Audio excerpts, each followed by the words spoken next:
సహోదరులారా, పరిశుద్ధ గ్రంథం నుండి అపోస్తలుడైన పౌలు గారు హెబ్రీయులకు రాసిన పత్రిక మొదటి అధ్యాయము మొదటి వచనం ప్రారంభం. పూర్వకాలమందు నానా సమయములలోనూ నానా విధములుగాను ప్రవక్తల ద్వారా మనతో మాట్లాడిన దేవుడు ఈ దినముల అంతమందు కుమారుని ద్వారా మనతో మాట్లాడి ఆయన ఆ కుమారునికి సమస్తమునకును వారసునిగా నియమించాడు. ఆయన ద్వారా ప్రపంచములు నిర్మించాడు. ఆయన దేవుని మహిమ యొక్క తేజస్సును, ఆయన తత్వం యొక్క మూర్తిమంతమునై ఉండి తన మహత్తు గల మాట చేత సమస్తమును నిర్వహించుచు పాపముల విషయములో శుద్ధీకరణం తానే చేసి దేవదూతల కంటే ఎంతో శ్రేష్టమైన నామం పొందెను. వారి కంటే అంత శ్రేష్ఠుడై ఉన్నత లోకమందు మహామహుడగు దేవుని కుడిపార్శ్వమున కూర్చుండెను. మన ప్రభువైన యేసుక్రీస్తు వారు తండ్రి అయిన దేవుడు కుమారునికి సమస్తము ఇచ్చాడు, సమస్తము అప్పగించాడు. తండ్రిని గణపరుస్తూ కుమారుని యొక్క మహత్తు గల మాట చేత ఈ సర్వ ప్రపంచమును ఆయన సృజించెను అనంటూ సర్వ ప్రజల పాప నివారణ కొరకు ఆయనే శుద్ధీకరణము చేసి ఇప్పుడు దేవుని కుడిపార్శ్వమున కూర్చొని ఉన్నాడు అని అంటున్నాడు పౌలు గారు. మన ప్రభువైన యేసుక్రీస్తు వారు ఆయన సృష్టికర్త. యోహాను సువార్త మొదటి అధ్యాయము మొదటి వచనములో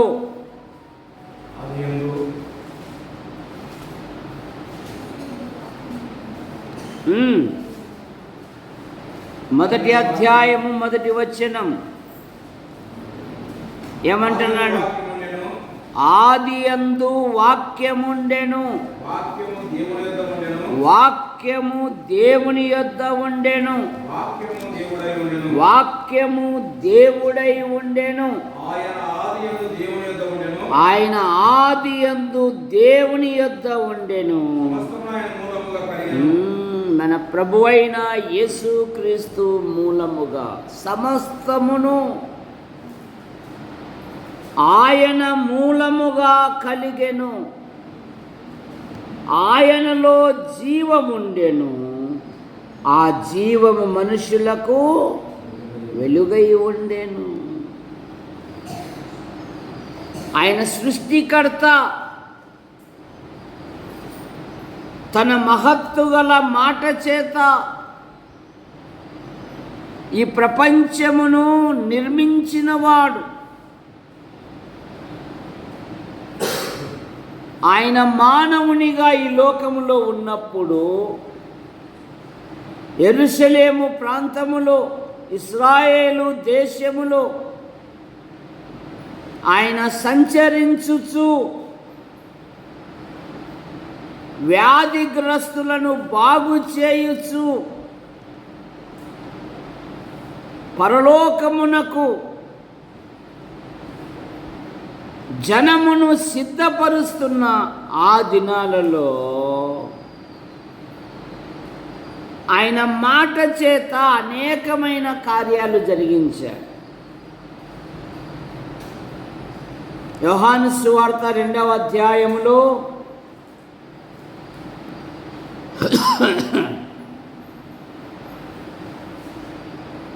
ఆ వివాహము జరపబడుతున్న వారు యేసు ప్రభునకు బంధువులు గనుక యేసు ప్రభునకు ముందే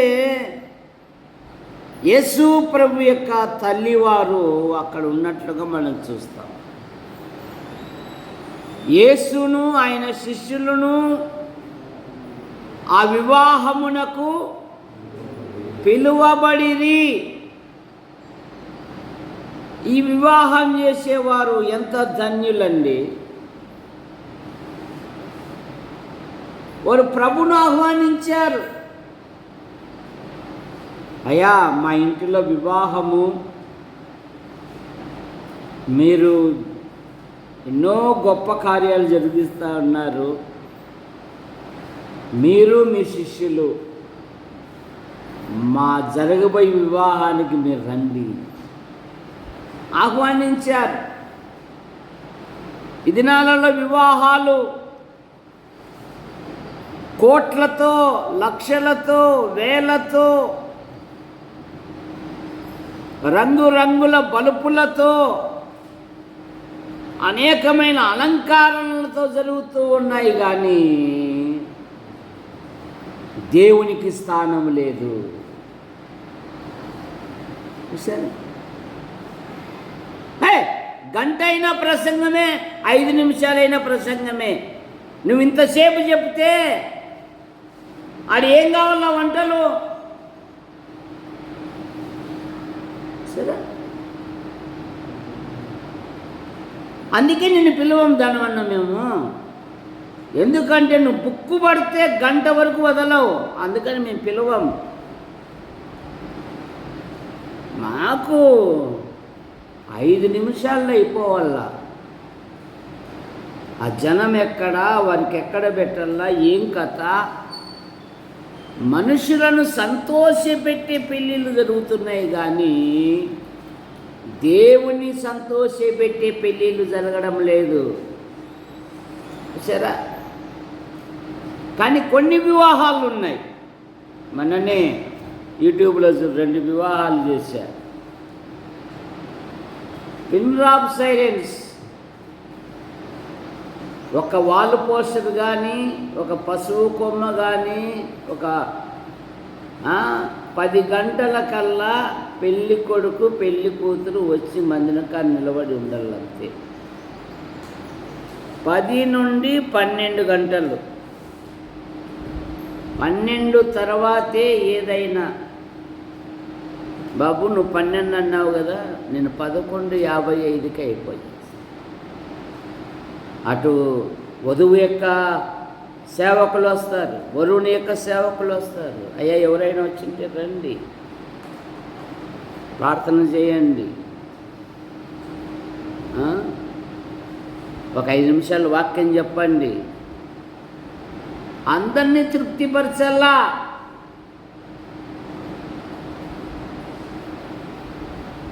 ఈ వివాహం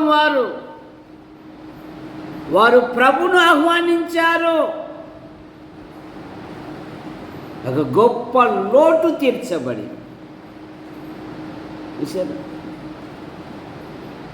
ద్రాక్షరసం అయిపోయింది.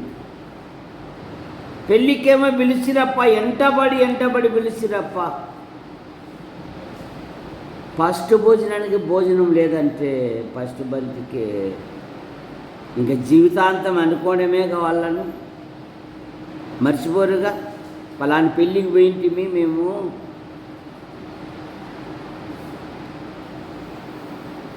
మరియమ్మ వచ్చి మధ్యవర్తం చేసింది. అమ్మా, నా సమయం ఇంకా రాలేదులే అని. అంచుల మట్టుకు నీళ్లతో నింపుడి. ఆయన మాట వలన నీరు ఏమైంది? మధురములాయను. వివాహములో ఆయనకు స్థానం ఇవ్వాలి, తొందరలు కాదు. చూసారా, ప్రభునకు స్థానం. నీ జీవితాన్ని మధురంగా మార్చగలడు ఆయన. ఆయనకు స్థానం ఇవ్వాలి. రెండవ మాట, లూకా సువార్త 5వ అధ్యాయంలో, వారు వృత్తికి చేపలు పట్టువారు. ఏ సమయము, ఏ వాతావరణము, ఎప్పుడు చేపలు వచ్చినో వాళ్ళకు బాగా తెలుసు. చేప కాదు కదా, చేప పిల్లను పట్టలేదు వాళ్ళు. ఇప్పుడు రక్షకుడు అంటున్నాడు, మీ వలలు లోతుకు విసిరివేయుడి అంటున్నాడు. బోధకుడా, రాత్రంతా ప్రయాసపడితిమి కానీ మాకేమీయూ దొరకలేదు. అయినను ఇప్పుడు నీ మాట చొప్పున. అది విధేయత. ఆయన మాటను విశ్వసించుట, ఆయన మాటకు విధేయత చూపాలి. విస్తారమైన చేపలు పట్టారండి.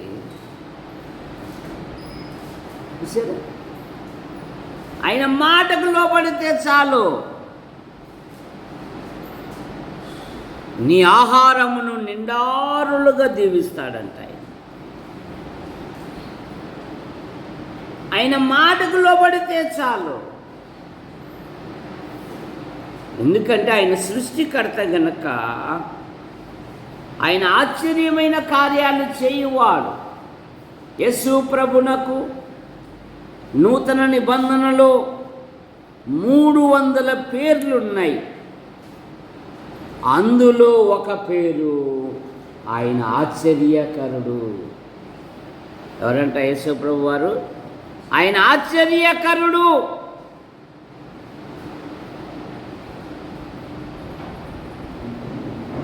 ఎప్పుడైతే ఆయన మాటకు విధేయత చూపారో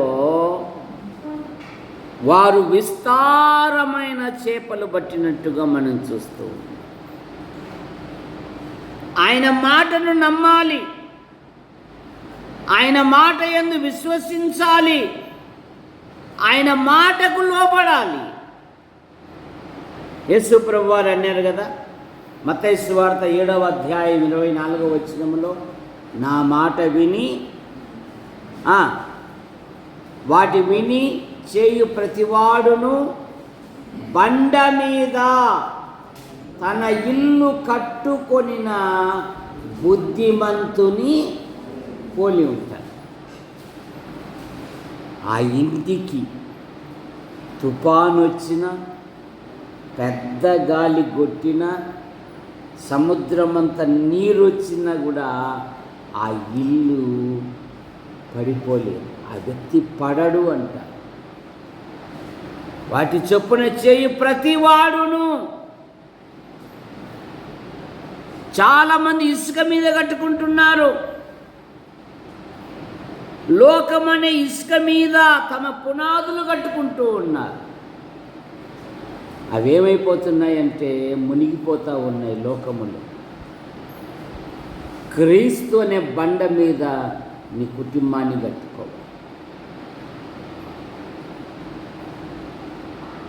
ఆయన జన్మించినప్పుడు స్థలము లేదు, ఆయన జీవించినప్పుడు స్థలము లేదు, ఆయన మరణించినప్పుడు కూడా స్థలము లేదు. ఎంత ఆశ్చర్యకరుడండి! ఆయన జన్మించినప్పుడు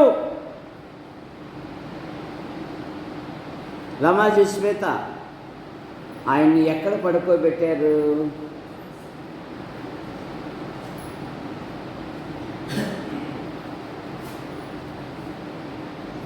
ఎక్కడ?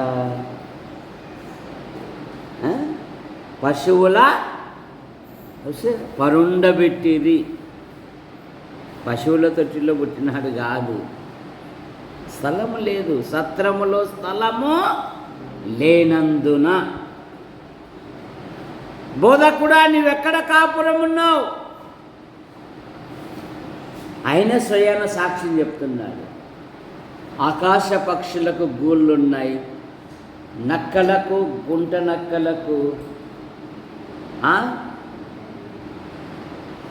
స్థలం ఉంది. మనుష్య కుమారుడు తలవాల్చుకొనుటకు ఏం లేదు.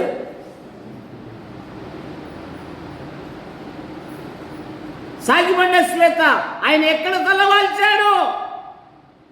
ఎక్కడ తలవాల్చాడు చెప్పు?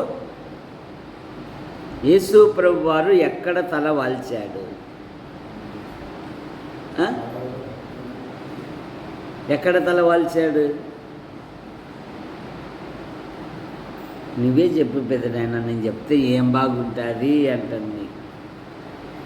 మత్తయి సువార్త 8వ అధ్యాయంలో ఆ చిన్న నావలో వాళ్ళు బయలుదేరుతూ ఉన్నారు. అట్లా ఏమంట? నావ అమరమున ఆయన తలవాల్చి ఉండగా అట్లా కన్ను మూసాడో లేదా? బోధకుడా, నీకు చింత లేదా? అట్లా అట్లా అట్లా అట్లా మేము నశించిపోతున్నాము, నీకు చింత లేదా? ఆయన అంటున్నాడు, మీ విశ్వాసం ఎక్కడ అంటున్నాడు. నేను లేనా మీతో? మీరేనా మునిగిపోయేది? ప్రభుని పట్టుకొని చాలామంది ప్రభు లేడన్నట్టుగా జీవిస్తూ ఉన్నారు. మాకే కష్టము, మాకే బాధ, ఊర్లో ఎవరికి రాజాసలు మమ్మల్ని ఓరగానే తలంచుకోవడం లేదు. సరే, మాకే. ఆయన అంటున్నాడు, సియోను దేవుని ప్రజలు, దేవుడు నన్ను మరిచి ఉన్నాడు, దేవుడు మర్చిపోయాడు. స్త్రీ తన గర్భమున పుట్టిన బిడ్డను కరుణింపకుండా తన చంటి బిడ్డను మరచునా? వారైనా మరచుదురు కానీ నేను నిన్ను, ఇది చూడు, నా అరచేతుల మీద నిన్ను చెక్కుకొని. మనం పట్టించుకోవడంలే. శరీర బలహీనత ఉంటే స్వరూపక్క కోడలు కుర్చీ మీద కూర్చోమా. చాలామంది దేవుడు నన్ను మర్చిపోయాడు, దేవుడు నన్ను తలంచుకోవడంలే.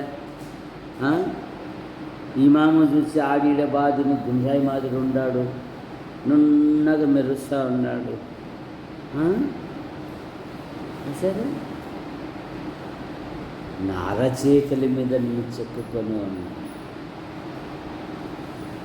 ఎంత గొప్ప భద్రత అని. మత్తయి సువార్త 8వ అధ్యాయము 23-27 వచనాలలో ఆయన లేచి గాలిని సముద్రమును గద్దింపగా అది మిక్కిలి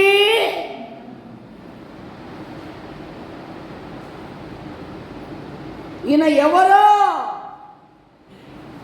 ఈయన మాటకు సముద్రము కూడా సైలెంట్ అయిపోతుంది. మనకు టీచర్లు ఉన్నారు, హేమావతి మేడం, రమణ మేడం. పిల్లలు అల్లరి చేస్తే చాలు వాళ్ళ నోట్లో నుండి వచ్చే మాట ఏంది? సైలెన్స్. ఆయన లేచి గాలిని సముద్రమును సైలెన్స్ అన్నాడు. అది మిక్కిలి నిమ్మలమాయను. నీ కుటుంబములో చెలరేగే ప్రతి దానిని ఆయన నిమ్మలపరచువాడు. అయితే ఆయన అడగాలి మనం, ప్రభువా ఈ సమస్య విషయంలో, ప్రభువా ఈ శోధన విషయంలో దేవా సహాయం దయచి. వారు రక్షకుని అడుగుతూ ఉన్నారు. నువ్వు నశించిపోవచ్చు.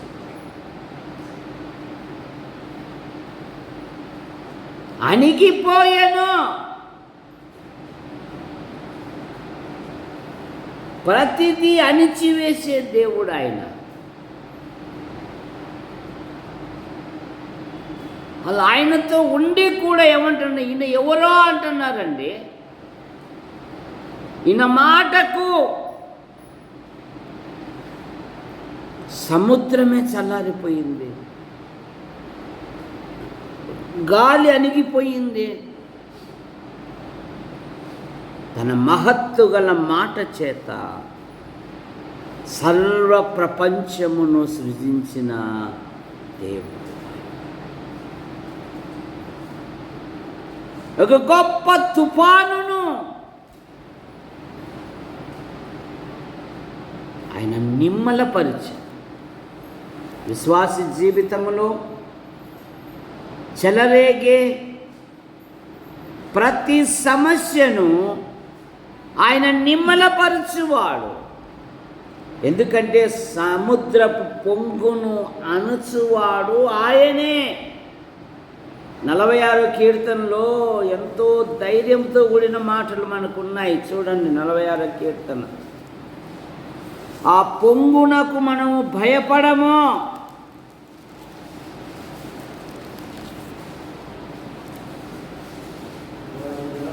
రెండవ వచనం 2-3.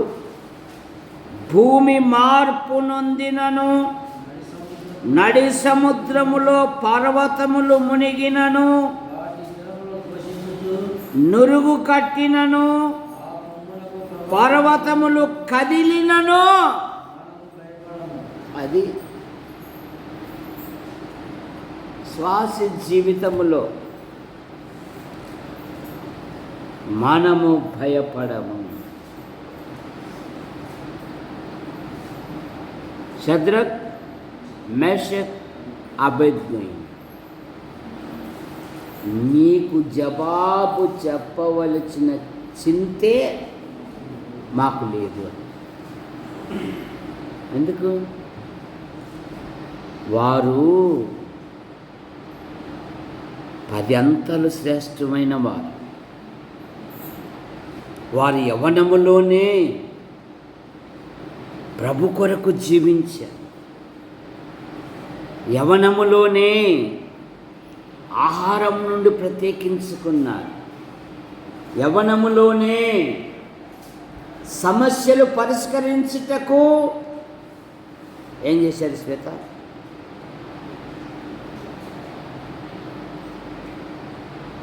నువ్వు ఇట్లా అడుగుతావని పెదనైనా నేను వెనక కూర్చోండేది అంటాను. వారు ప్రార్థనా పరులు. దానియేలు గ్రంథం 2వ అధ్యాయంలో రాజుగారు కలగన్నారు. కలబాబు మర్చిపోయాడు.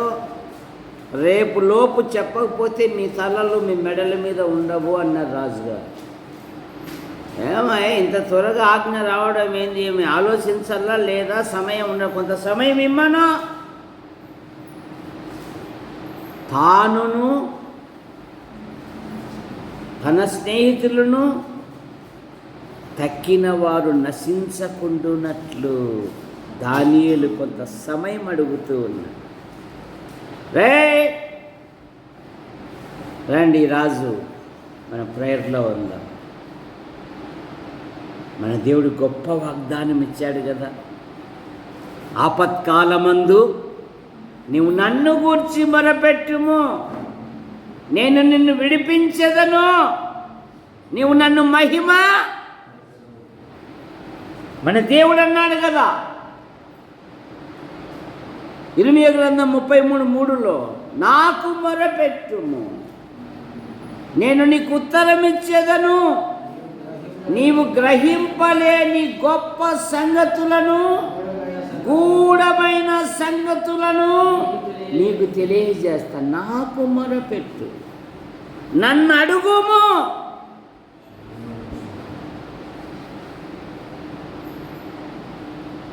ఆ నలుగురు ప్రార్థనలో ఉన్నారు. మధ్యరాత్రే ఆ కలభావమును దేవుడు దానియేలుకు బయలుపరిస్తే వాయిదా లేలే. వెంటనే దానియేలు దేవుని స్తుతించాడు. వారి స్నేహం చూడండి. వారి స్నేహము దేవుని పని కొరకు, వారి స్నేహము ప్రభు పనిలో సఫలత కొరకు, వారి స్నేహము సంఘ వృద్ధి కొరకు, పాడు చేయడానికి కాదు. వాళ్ళ స్నేహం ప్రార్థన ద్వారా దేవుని శక్తిని భూలోకానికి దించే స్నేహం వారి స్నేహం.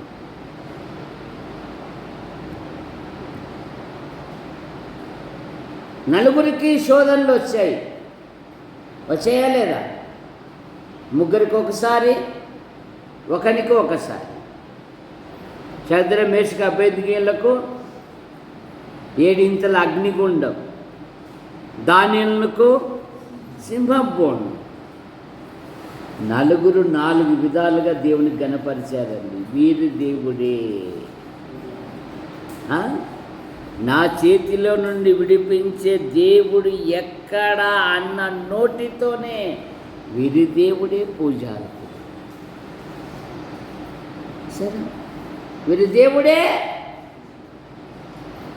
జీవంగల దేవుని స్నేహితుడైన దానియేలు, అనుదినము నీవు సేవించుతున్న నీ దేవుడు నిన్ను రక్షింపగలిగినా. నీ విశ్వాసము ప్రతిధ్వనించాలి ఇతరులకు. ఆయనండి, ఆమె అండి, వారి కుటుంబంలోనండి ఎన్ని వచ్చినా కూడా వారు కదలక ప్రభు కొరకు సాగిపోతున్నారండి. నిజంగా ఆ కుటుంబంలో దేవుడు ఉన్నాడండి. అన్యులు చెప్పాలి సాక్ష్యము, వీరి కొరకు దేవుడు గొప్ప కార్యములు చేసెను అని. చూసారా? ఆయన సముద్రమునే నిమ్మలపరిచిన దేవుడు. అంతటా ఎవరి ఇండ్లకు వారు వెళ్ళిరి. యేసు ఒలీవ కొండకు ఒక్కరన్నా భోజనానికి పిలిచారా? ప్రభువా, ఈ రాత్రి మాతో ఉండు, ఒక్కరు కూడా పిలిచారు. ఆయన ఎక్కువగా ప్రేమించిన గృహము బేతనీయ గృహం. పాపం అట్లా యెరూషలేముకి వచ్చాడో లేదో, ఒక పచ్చటి అంజూరపు చెట్టు కనపడింది. కాయలు దొరుకుతాయేమని ఆశించి వెళ్ళాడండి. ఆయన ఆకలి కొని ఉండగా పచ్చదనముతో ఉంది కానీ ఫలములతో లేదు. నేడు లోకమనే పచ్చదనముతో విశ్వాసులు ఉన్నారు కానీ ఆత్మ ఫలాలు ఉండడం లేదు.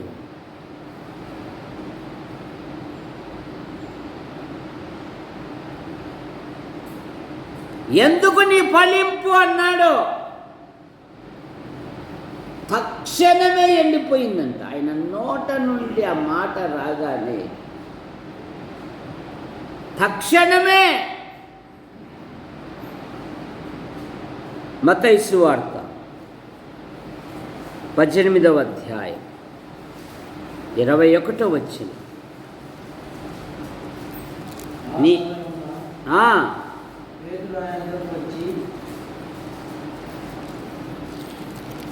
చదువు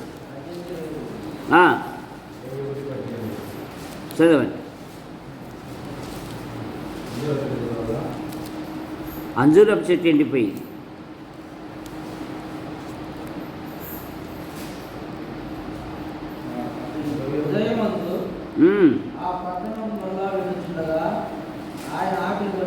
ఆకలి కొనేను.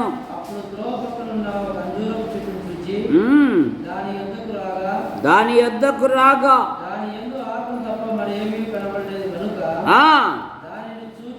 దానిని చూచి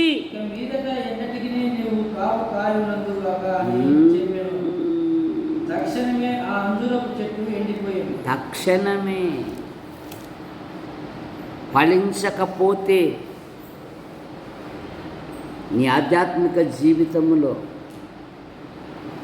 ప్రభు దినమునకు విశ్వాసి అంతకంతకు అంతకంతకు అంతకంతకు ఎదగాలి అంట.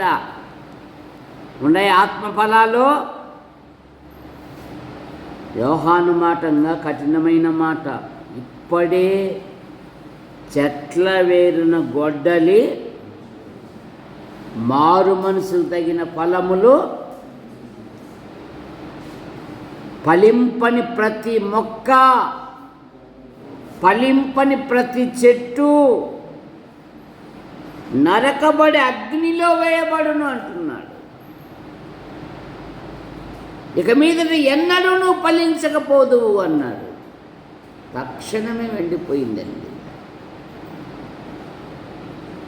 కానీ పౌలు గారు ఫిలిప్పీ సంఘం గురించి ఎంత శ్రేష్టమైన ప్రార్థన చేస్తున్నాడు.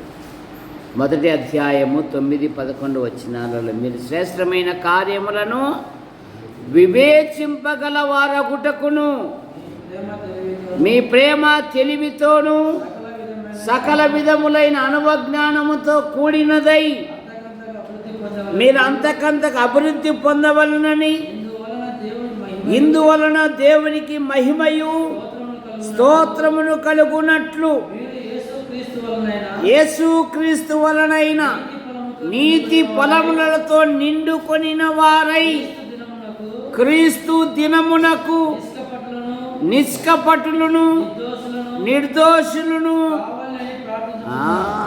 మీరు అంతకంతకు ఎదగాలి.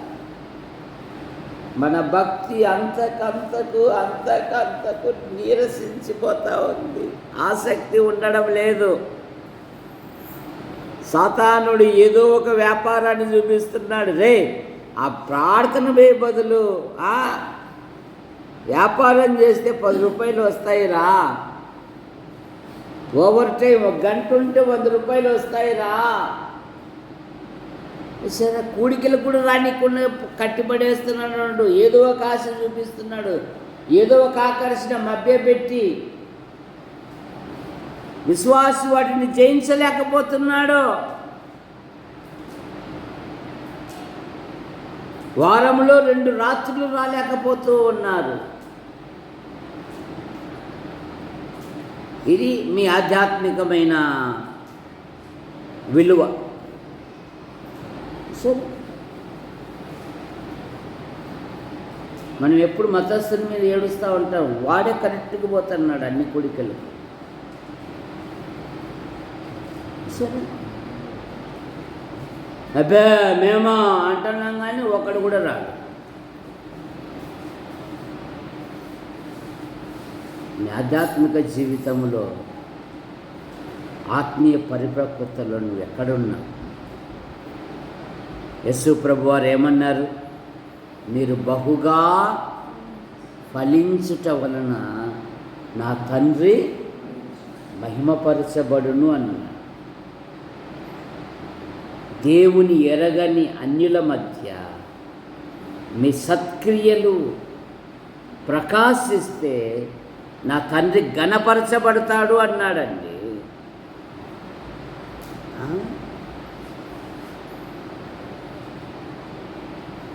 త్రోవ పక్కన పడిన విత్తనాల వల్లే పోలి జీవిస్తావు. ఎదగడం లేదు. ఎందుకు? శరీరం వెళ్తుంది నిన్ను. శరీరం చెప్పినట్టు నడుచుకుంటున్నావు నువ్వు. లోపల అంతరంగ పురుషుడు అనేవాడు ఉంటే కదా నీలో, మనస్సాక్షి అనేది ఉంటే కదా నీలో. నాలో పరిశుద్ధాత్ముడు నివసిస్తున్నాడని ఆలోచన ఉంటే కదా నేను దేవుని ఆలయము అనేది కూడా నువ్వు మర్చిపోయావు. జాగ్రత్త నీ ఆధ్యాత్మిక జీవితం.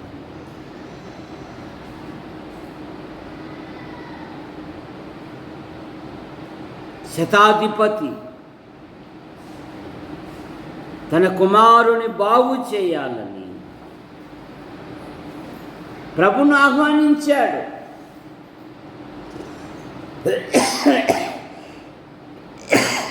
ఆలస్యమైంది, వాడు మరణించాడు. ఇంకా పాడెగడుతూ ఉన్నారు. ప్రభు వస్తే అందరు హేళన చేస్తూ ఉన్నారు, నవ్వుతూ ఉన్నారు. బుద్ధాలు ఎప్పకి చెప్పి ఇప్పుడు వస్తున్నాడు. ఎందుకులే ప్రభువా, ప్రాణం పోయింది. ఏమంటున్నాడు ఆయన?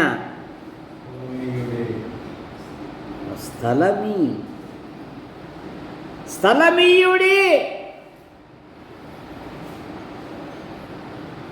ఆ చిన్నవాడి దగ్గరికి వచ్చి, చిన్నవాడా లెమ్ము అనగా మృతుడు. చూసారు ఆయన మాట చూడండి, ప్రతి వచనములో ఆయన మాట ముఖ్యం. మృతుడు సజీవుడు అయ్యాడు. ఇంకెందుకులే బోధకులు శ్రమ పెట్టాకండి, ఇంకెందుకులే ప్రభువా అని మళ్ళా చేష్టలు చేస్తున్నారంట ఆయన దగ్గర. ఎగతాళి చేస్తున్నారు. ఆయన జీవము గల దేవుడు అనే మనస్సు పక్కన పడేసినారు. ఓ సాధారణ వ్యక్తిలే అనుకుంటున్నారు. తొందరపడాలి. స్థలమీయుడి.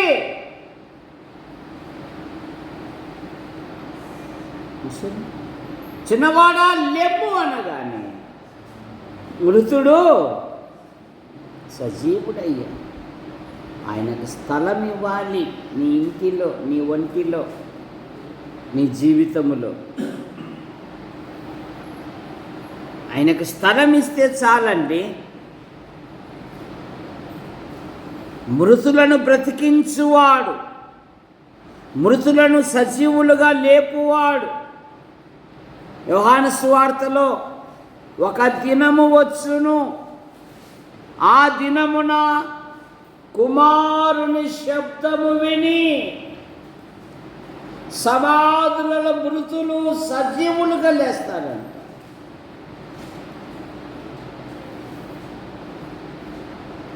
మృతులను బ్రతికించు దేవుడు.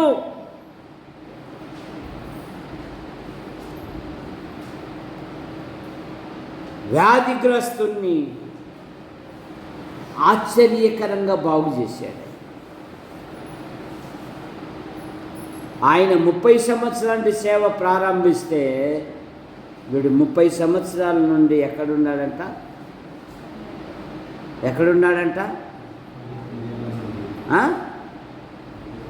బెతెస్దా దేవదూత అప్పుడప్పుడు కదిలించిపోతుందంట. 30 సంవత్సరాల నుండి కదిలించేటప్పుడు ఒక్కసారి ప్రయత్నం చేశాడా?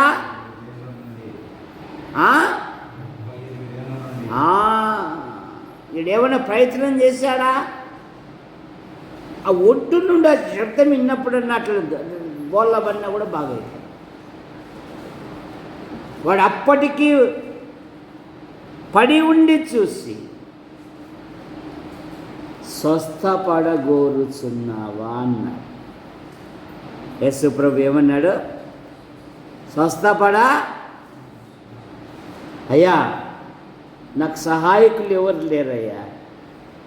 ఎవడు చెప్పారా? నీ సహాయం నేనే రా. ఏందిరా నువ్వు ఎక్కడున్నావు రా పిచ్చోడా? అడిగేవాడు ఎవడు అనుకుంటున్నావు? నిన్ను ప్రశ్నించేవాడు ఎవరు అనుకుంటున్నావు? జీవాధిపతి.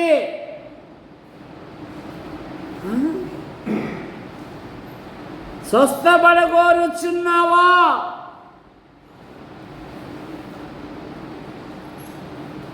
బాగు చేయువాడు ఆయన. ఈయన సమస్తమును బాగుగా చేసి ఉన్నాడని దేవుని ఘనపరిచాడు. గుండె చెదిరిన వారిని బాగు చేయువాడు, భంగపడిన కుటుంబాలను బాగు చేయువాడు. ఆయన దగ్గరికి వస్తే ఆయన బాగు చేస్తాడు.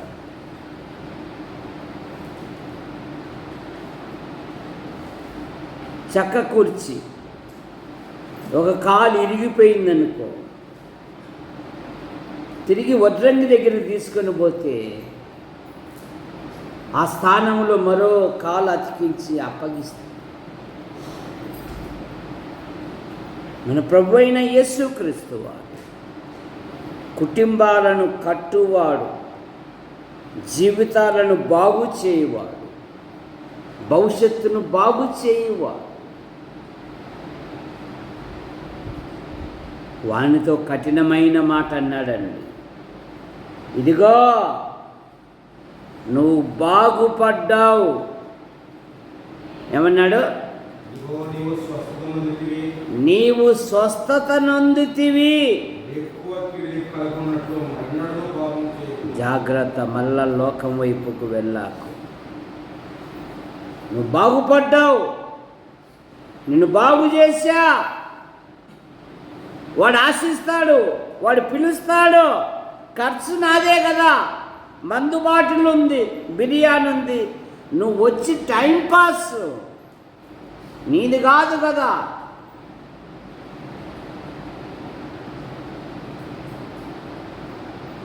చెడిపోతున్నావు అనే ఆలోచన కూడా ఉండడం లే. వీటిని ముట్టుకుంటే నా ఆరోగ్యం దెబ్బతింటుందని ఆలోచన లేదు. ఉచితంగా ఇస్తే ఫినాయిల్ కూడా తాగుతారంట, తాగారు.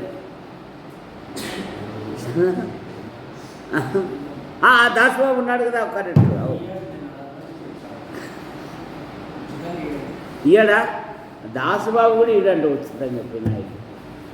విషయంగా జాగ్రత్త, ఆయన బాగు చేయి దేవుడు. ఆయన దగ్గరికి రావాలి అంతే, ఆయన సన్నిధిలో కూర్చోవాలి. ఆయన అద్భుతమైన కార్యాలు జరిగించు దేవుడు. లూకాసు వార్త 4వ అధ్యాయం 33 నుండి.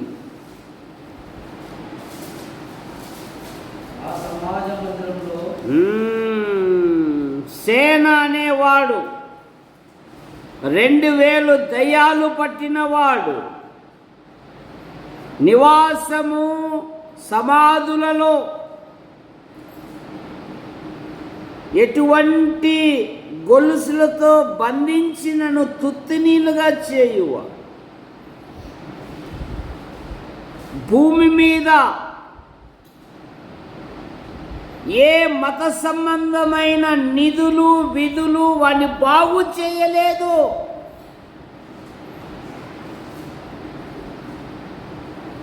యేసు ప్రభు బాగు చేశాడండి. వాడు స్వస్థచిత్తుడై వస్త్రములను కట్టుకొని యేసు పాదముల యొద్ద కూర్చున్నాడు.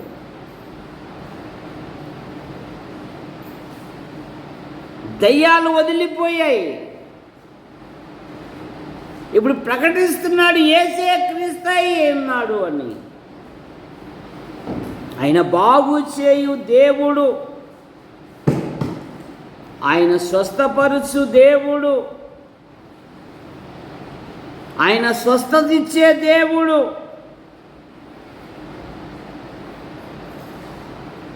బాయ్ దేవుడు నీయందు కనికరించి నీ ఇంటి వారికి చెప్పు అన్నాడు. వీడు ఎంత బాధ్యత కలిగిన వాడండి. తన జీవితమును మార్చిన ప్రభుని గురించి 10 పట్టణాలకు ప్రకటించాడంట. ఎన్ని పట్టణాలకు? చెప్పినది ఎంతమందికి చెప్పమన్నాడు? ఇంటి వారికి చెప్పు అన్నాడు. కానీ వాడు తెగపోలి అంతటా ప్రకటించట ఆరంభించినప్పుడు ఆశ్చర్యపడినారు అంట. నీ జీవితమును ఆయన బాగు చేయువాడు. ఆయన సృష్టికర్త. ఆయన ఆశ్చర్యకరంగా స్వస్థపరచు. యవన పిల్లలు యవనములోనే దేవునితో సహవాసము చేయుట అలవర్చుకోవాలి. దేవుని గ్రంథమును పఠించాలి, ధ్యానించాలి, పరిశీలించాలి. దాని చొప్పున నడుచుకున్నటకు నిశ్చయించుకోవాలి.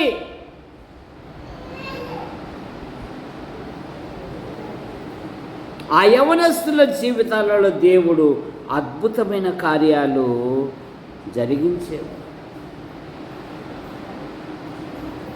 కనుక తన మహత్తు గల మాట చేత ఈ సర్వ ప్రపంచమును సృజించిన దేవుడు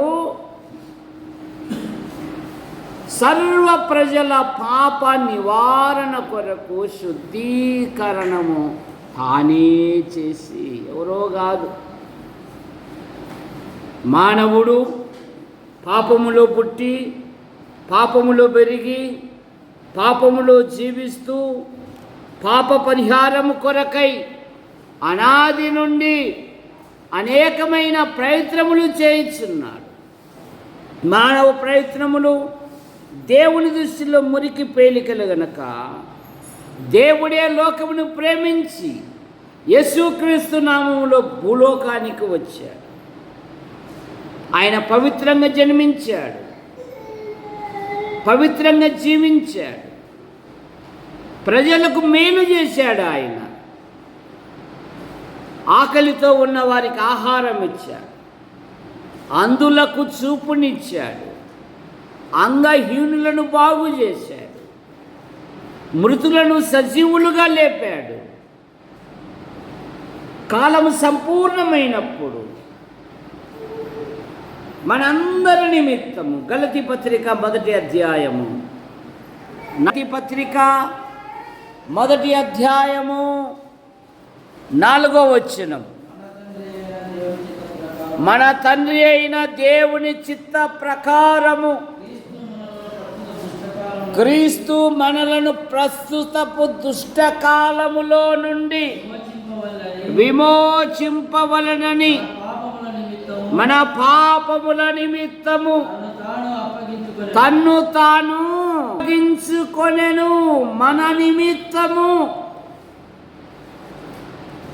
రక్తము చిందింపకుండా పాపములకు క్షమాపణ లేదు గనుక మానవుడు పాప నివారణ కొరకై జంతువులను పక్షులను బలిగా అర్పించుచున్నాడు.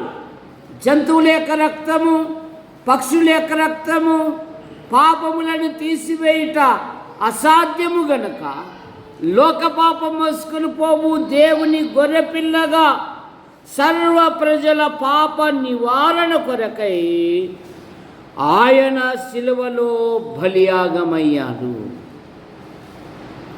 ఆయన నామమందు విశ్వాసముంచు వాడెవడో ఆయన నామ మూలముగా వానికి పాప క్షమాపణ అనుగ్రహించబడును. కొలస్సీ పత్రిక 1వ అధ్యాయము 14వ వచనం,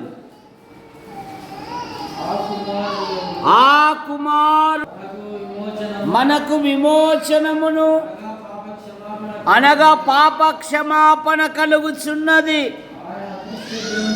ఆయన అదృశ్య దేవుని స్వరూపి అయి ఆ కుమారుని యందు ఆయన రక్తము వలన, ఎఫెసీ పత్రిక 1వ అధ్యాయము 6వ వచనములో, ఎట్లనగా తన ప్రియుని యందు తాను ఉచితముగా మనకు అనుగ్రహించిన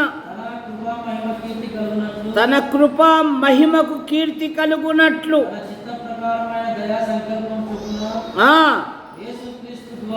యేసుక్రీస్తు ద్వారా తనకు కుమారులుగా స్వీకరించుటకై మనలను ముందుగా తన కోసం నిర్ణయించుకొని నిర్దోషులమును ఉండవలనని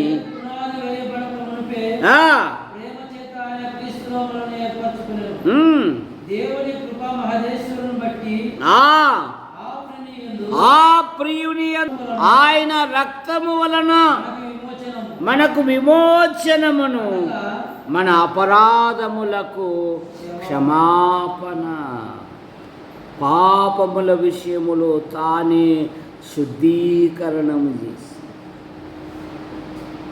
మన అపరాధముల నిమిత్తం అప్పగింపబడి మనలను నీతిమంతులుగా తీర్చబడుటకై ఆయన లేపబడేది.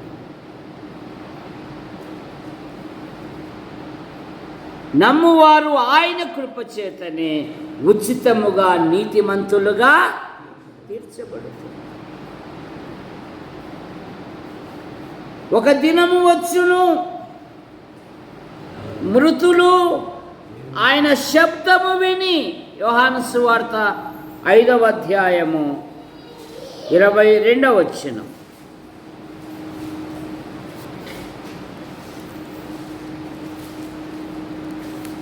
అనేకులు లేతురు,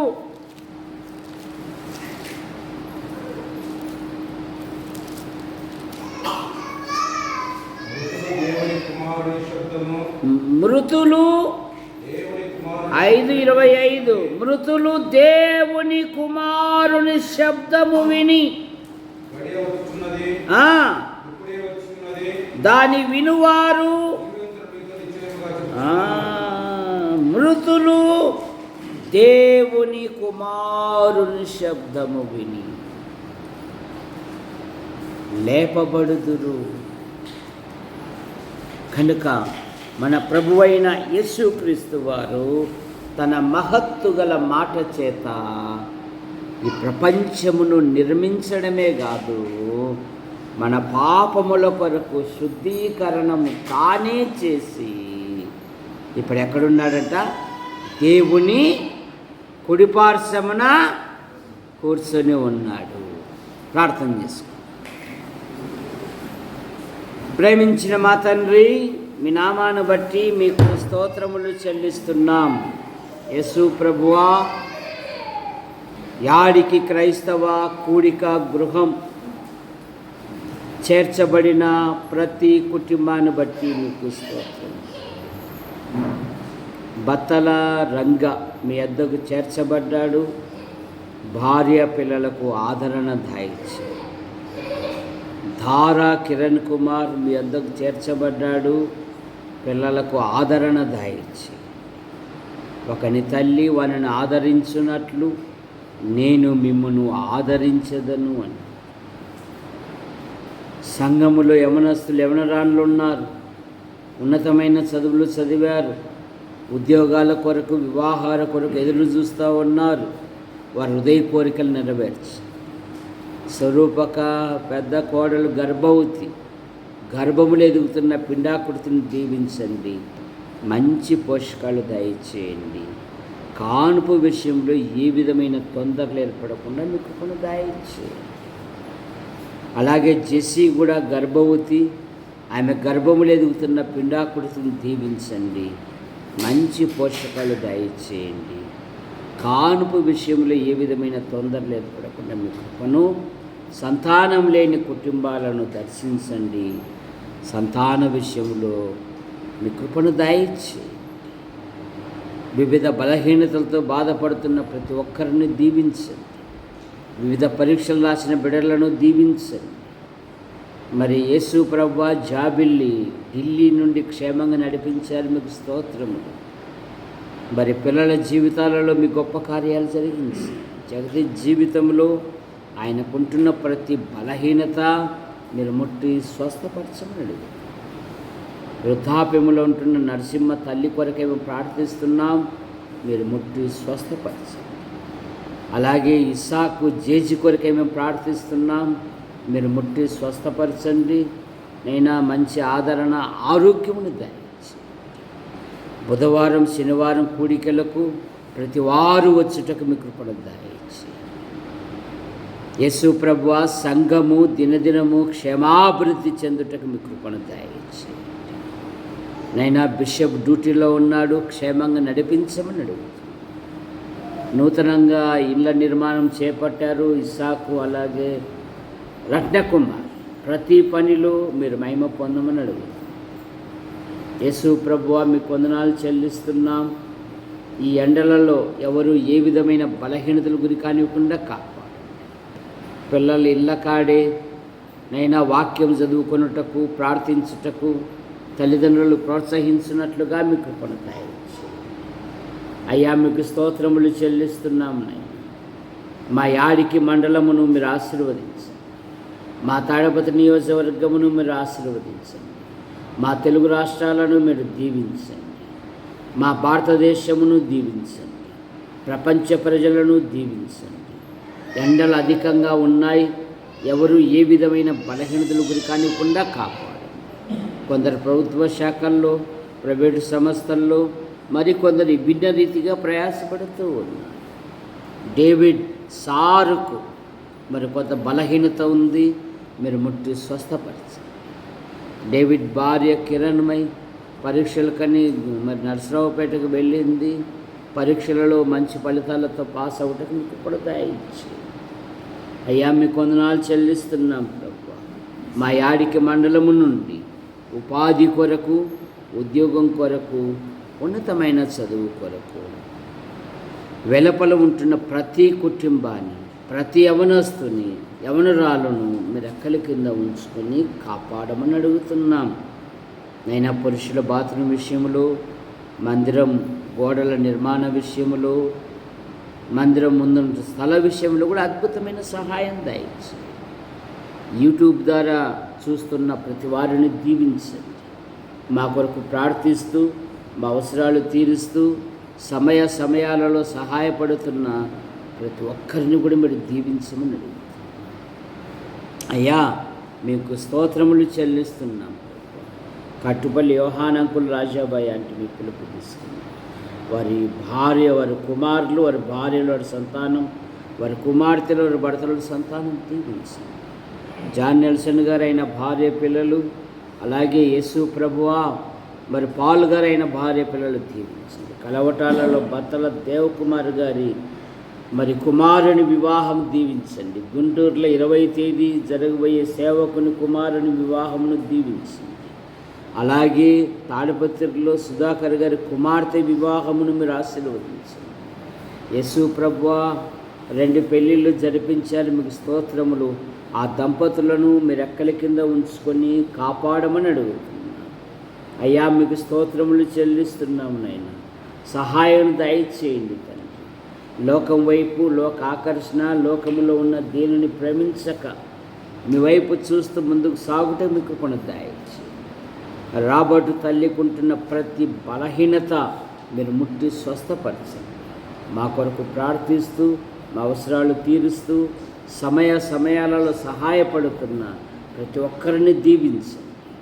ఆశీర్వదించు హస్తాలకు అప్పచెప్పుకుంటూ యేసు ప్రభు నామములో ప్రార్థిస్తూ బయలుదేరుతున్నాం తండ్రి. ఆమేన్. అందరికీ వందనాలండి. చాలామంది బుధవారం శనివారం రాలేకపోతున్నారు. దయచేసి రావాలని మీకు మనవి చేస్తూ